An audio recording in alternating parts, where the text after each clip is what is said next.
Welcome back, content providers, to part 3. In this part, we're going to talk specifically about the annotation feature. It's a pretty easy feature to use, and most of our content providers know how to use this feature.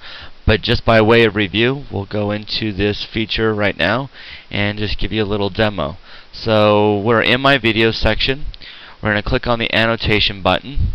Once we clicked on the annotation button, I'm going to pause this video.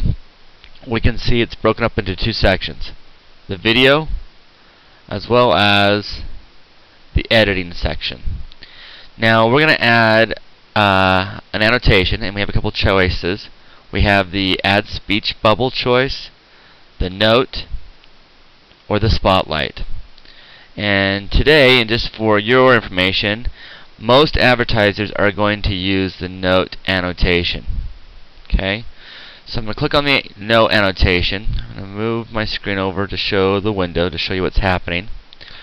I'm going to take this annotation, I'm going to place it at the top of the screen here, and I'm going to enlarge it to the width and make it as thin as possible. I only really want one line of text across here, as well as to keep the annotation transparent so we can still see the content behind.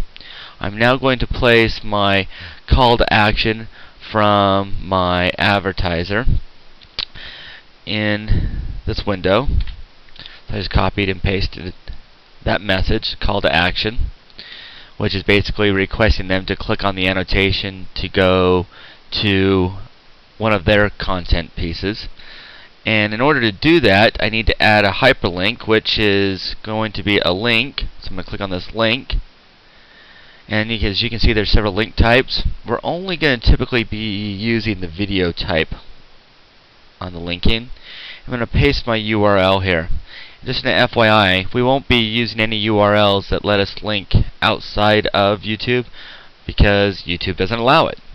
So we're going to save that link. And now we've got that annotation. But now we need to make sure that we have this annotation appear throughout the entire video in order to maximize the impressions.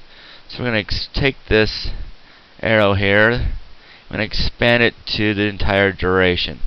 I'm also going to give it expanded from the very beginning of the video to the very end.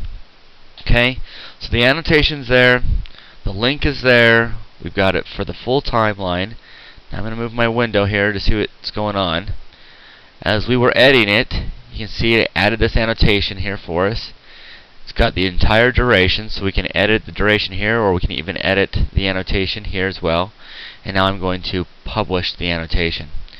Once I published it, we can see here on the window that it says published, and it is ready to go. So with that said, I'm going to go back to my account.